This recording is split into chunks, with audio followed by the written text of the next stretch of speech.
Market లో invest చేసి మీ డబ్బులు డబుల్ చేసుకోవాలనుకుంటున్నారా? సుందరరామిరెడ్డి గారి సెమినార్ కి అటెండ్ అవ్వండి. నమస్తే, welcome back to Suman TV. Present మనతో పాటు ఉన్నారు సర్టిఫైడ్ వెల్త్ మేనేజర్ సుందరరామిరెడ్డి గారు. నమస్తే సార్. నమస్తే. సార్, ఏఐ ఆర్టిఫిషియల్ ఇంటెలిజెన్స్ ఉన్నటువంటి ఈ టైంలో మరి .com బబుల్ చూస్తున్నాం మనం. .com బబుల్కి ఆర్టిఫిషియల్ ఇంటెలిజెన్స్కి ఏంటి డిఫరెన్షియేషన్ అంటే? రెండు అంటే బేసికల్గా ఇప్పుడు అందరూ అంటే ఏ స్టాక్స్ బాగా పెరుగుతున్నాయి కాబట్టి ఏ స్టాక్స్ బబుల్స్ రాబోతున్నాయి, టూ మచ్ పాజిటివ్ పోతున్నాయి కాబట్టి అనుకుంటున్నారు. కానీ బట్ దీన్ని మనం .com బబుల్తో కంపేర్ చేయకూడదు. .com బబుల్ అంటే నథింగ్ బట్ 2000 సంవత్సరం అప్పుడు స్టాక్ మార్కెట్ బాగా కొలాప్స్ అయిపోయింది. అప్పుడు ఆ టైంలో ఐటీ స్టాక్స్ అయితే 90 to 95% డ్రాప్ అయినాయి ఉన్నాయి. కానీ అంటే మనం ఇప్పుడు చూస్తున్న world the best companies Apple, Amazon, Microsoft and Nvidia ఇవైతే ఎనీవేర్ బిట్వీన్ 80 to 95% డ్రాప్ అయినాయి ఆ టైంలో. అంటే ఈక్విటీ మార్కెట్ ఈ రేంజ్లో కూడా కొలాప్స్ అవుతాయి అని ప్రపంచానికి టీచ్ చేసిన ఇయర్ అనమాట 2000. అందుకని ఆ సంవత్సరం ఆ స్టాక్ మార్కెట్ కొలాప్స్ని మనం .com బబుల్ అంటాం అనమాట. బట్ ఇప్పుడు ఆర్టిఫిషియల్ ఇంటెలిజెన్స్ స్టాక్స్ బాగా పెరుగుతున్నాయి ఈ టైంలో. దీన్ని మనం బబుల్ అనలేము. దీనికి డిఫరెన్స్ ఏంటంటే అప్పట్లో ఈ విధంగా హెవీగా ఇన్వెస్ట్ చేయలేదు వాళ్ళు. క్యాపిటల్ ఈ రేంజ్లో ఇన్వెస్ట్ లేదు. ఇప్పుడేంటి, ఇప్పుడు గూగుల్ 1 year నెట్ ప్రాఫిట్ వచ్చేసరికి ఆల్మోస్ట్ 14 లక్షల కోట్లు వాళ్ళ దగ్గర ఒక 15 లక్షల కోట్లు పెట్టి కంపెనీని ఎక్స్పాండ్ చేస్తున్నారు. ఓకే, అంటే పెద్ద పెద్ద కంపెనీస్ కూడా అప్పులు చేసి మరీ బిజినెస్ ఎక్స్పాండ్ చేస్తున్నాయి. అంటే ఇన్కమ్ అదే రేంజ్లో వస్తుంది, అండ్ సేల్స్ అదే రేంజ్లో ఉంది, అండ్ ఇన్ఫ్రాస్ట్రక్చర్ కూడా అదే రేంజ్లో ఎక్స్పాండ్ చేసుకుంటూ పోతున్నారు ఇప్పుడు. బట్ అప్పట్లో సైజ్ ఎంత లేవు అసలు. యాక్చువల్గా R&D కానీ కపెక్స్ కానీ ఇలా లేవు అనమాట అప్పట్లో. అప్పుడు మామూలు కంపెనీ. అందుకని 2000 అప్పుడు ఏదైనా మార్కెట్ కొలాప్స్ అయిపోతే అప్పుడు లాస్ అయింది ఓన్లీ ఈక్విటీ అనమాట. బట్ ఇప్పుడు లాస్ అవుతే ఈక్విటీ ఒక్కటే కాదండి, అండ్ ఈవెన్ డెట్ ఫండ్స్ కూడా లాస్ అయిపోతారు. ఎందుకంటే దగ్గర ఒక 3 trillion ఫండింగ్ జరుగుతుంది అచ్చం ఈ డేటా సెంటర్స్కి అండ్ ఆర్టిఫిషియల్ ఇంటెలిజెన్స్ స్టాక్స్ వీటన్నిటికీ $3 trillion వరకు కూడా డెట్స్ వాళ్ళు ఫండ్ చేశారనమాట. ఈ కంపెనీస్ ఎప్పుడైతే కొలాప్స్ అయిపోతాయో ఇంత ముందులాగా ఈక్విటీ ఒకటే కాదు, కొత్తగా డెట్ ఫండ్స్ కూడా కొలాప్స్ అయ్యే ఛాన్స్ ఎక్కువ ఉంది. అందుకని బబుల్ కనుక వస్తే ఈ ఏ బుడ కనుక పేలితే కనుక ఎఫెక్ట్ చాలా సివియర్గా ఉంటుంది. అందుకని మార్కెట్ చిన్న న్యూస్ కూడా ఎఫెక్ట్ అవుతుంది. అందుకో టూ మచ్ వాలటిలిటీ జోన్లోకి ఎంటర్ అవుతున్నాం. ఇంత ముందులాగా స్టాక్ మార్కెట్స్ అంటే ప్లస్ ఆర్ మైనస్ ఒక ATR మూవ్ అవ్వండి, ఏదన్నా కొంచెం న్యూస్తో కూడా 5% 10% డ్రాప్ అయ్యే ఛాన్స్ ఉంది. నేను రీసెంట్గా అశ్వత్ దామోదర్ అంటే అతని వాల్యుయేషన్ దానికి ఎక్స్పర్ట్ అనమాట. ఆయన యూనివర్సిటీ ప్రొఫెసర్. ఆ దామోదరన్ గారి నేను ఇంటర్వ్యూ చూశాను. దాంట్లో ఆయన చెప్తున్నాను అనమాట, ఇంత ముందులా కాదు, ఈసారి కనుక మార్కెట్ కొలాప్స్ అయిపోతే కనుక చాలా హ్యూజ్ డామేజ్ జరిగింది ఎకానమీకి. అప్పట్లో డామేజ్ జరిగింది కేవలం ఈక్విటీ మార్కెట్కే. లాస్ అయితే ఈక్విటీ ఓనర్సే లాస్ అయ్యారు. లాస్ రిస్ట్రిక్ట్ పెడితే ఓన్లీ ఈక్విటీ ఓనర్స్ అంతే. బట్ ఈసారి ఇప్పుడు లాస్ కనుక వస్తే వాళ్ళు పరిమితి దాటి టూ మచ్ అప్పులు చేస్తున్నారు. కొలాప్స్ కనుక అయితే వాళ్ళకి అప్పించిన బ్యాంకర్స్ డెట్ ఫండ్స్ కూడా కొలాప్స్ అయ్యే ఛాన్స్ ఎక్కువ ఉంది. కాబట్టి ఈసారి వచ్చే బబుల్ కనుక ఇప్పటిదాకా రాలేదు, వస్తే కనుక ఫ్యూచర్లో వస్తే కనుక డామేజ్ సివియర్గా ఉండే ఛాన్స్ ఎక్కువ ఉందని చెప్పేసి క్లియర్గా చెప్పారు. .com బబుల్ అనేది ఎప్పుడు ఎందుకు ఏర్పడుతుంది అంటే? అప్పుడు 2000 అప్పుడు వరల్డ్ వైడ్గా రిసెషన్ వచ్చినప్పుడు ఐటీ స్టాక్స్ కొలాప్స్ అయిపోయినట్టు. యూజువల్గా ఏంటంటే సర్వీస్ ఇండస్ట్రీ ఎక్కువ డౌన్ అవుతూ ఉంటుంది. ఫర్ ఎగ్జాంపుల్ మనం ఇప్పుడు ఇండియాలో ఐటీ స్టాక్స్ మనం చూసాం అనుకోండి, ఇప్పుడు విత్ ఇన్ ద ఐటీలోనే కోడింగ్ స్టాక్స్కి డిమాండ్ తగ్గిపోయింది. Like Infosys, TCS, HCL technologies, Wipro, ఇవన్నీ ప్రోగ్రామర్స్ ద్వారా వర్క్ చేయించుకొని మనీ మేక్ చేసే కంపెనీస్, వీటికి డిమాండ్ తగ్గిపోయింది. మన కోవిడ్ అప్పుడు చూసుకుంటే ఇవే స్టాక్స్ 40 PEతో రన్ అవుతున్నాయి. అప్పట్లో TCS స్టాక్ ₹4,000 అట్లా ఉండేది. ఇప్పుడు with in the 4 years 5 years కల్లా ₹2,000 వచ్చింది TCS స్టాక్స్.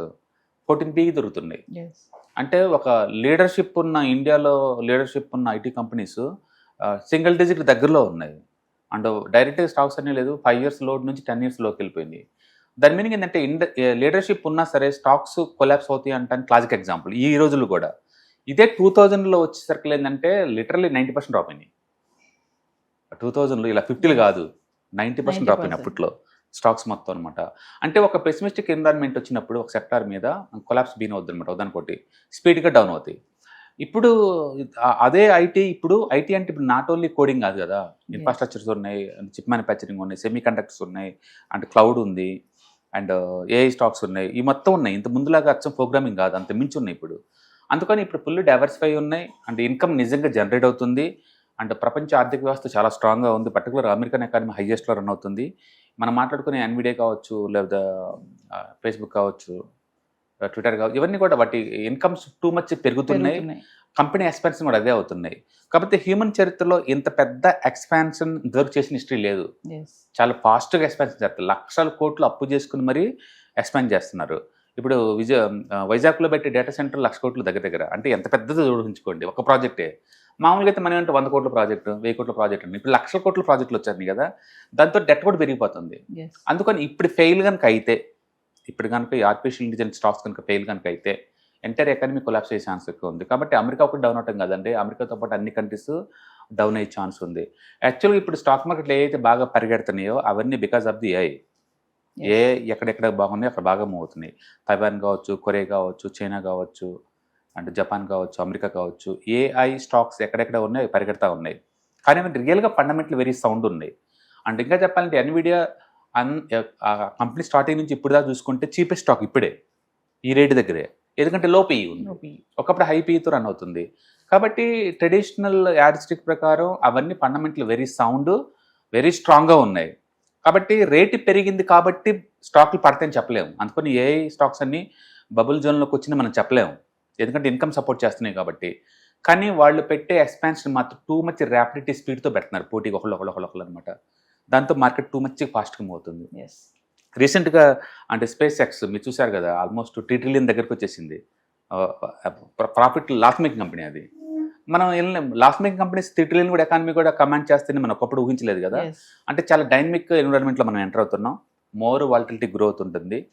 కాబట్టి దామోదరం గారు చెప్పారు ఏంటంటే నెక్స్ట్ కనుక రిసెషన్ టైప్ కానీ లేదా .com బబుల్ టైప్లో కనుక వస్తే కనుక ఈసారి ఎకానమీ ఇంకా ఎక్కువ కొలాప్స్ అయ్యే ఛాన్స్ ఎక్కువ ఉందని అండ్ వార్నింగ్ ఇచ్చారనమాట. బట్ ఇప్పటికే వచ్చిన నష్టం అయితే ఏం లేదు సార్. ఇప్పుడు అయితే మరి ఆర్టిఫిషియల్ ఇంటెలిజెన్స్ వల్ల వచ్చే ప్రసక్తి అయితే లేదంటున్నారు. బబుల్స్ అయితే ఇప్పుడు అయ్యే లేదండి. ఫ్యూచర్ లో కనుక .com బబుల్ ద్వారా వస్తే ఏంటి మరి పరిస్థితి? ఫ్యూచర్ లో ఇప్పుడు ఈ బబుల్ జోన్ లో ఎంటర్ అవటం ఏం లేదు. బట్ మార్కెట్ లో వాలిటిలిటీ ఏ రేంజ్ లో ఎలా స్టార్ట్ అవుతుందో మనకే తెలియదు.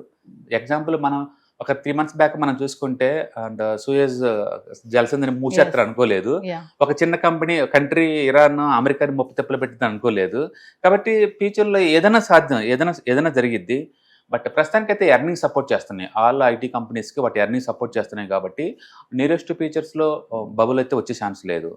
ఒకవేళ .com బబుల్ లాంటి బబుల్ కనుక ఇప్పుడు కనుక వస్తే ఐటీ స్టాక్స్లో ఈసారి effect not only in equity, మిగతా ఎసెట్ క్లాస్ కూడా సివియర్గా ఉంటుంది అన్నమాట డెఫినెట్గా. అంటే దామోదరం గారి ఇంటర్వ్యూ కూడా అదే చెప్తుంది. Thank you sir. Hi, one day classroom ఎన్విరాన్మెంట్లో ఆఫ్లైన్ వెబినార్ జరగబోతుంది. అండ్ ఇంట్రెస్ట్ ఉన్న పార్టిసిపెంట్స్ ఈ కింద స్క్రోల్ అవుతున్న నెంబర్కి రింగ్ చేసుకొని సీట్ బుక్ చేసుకోండి. దీంట్లో ETFs, index funds and mutual funds మీద completely and hand holding experience మీకు ప్రొవైడ్ చేయబడుతుంది.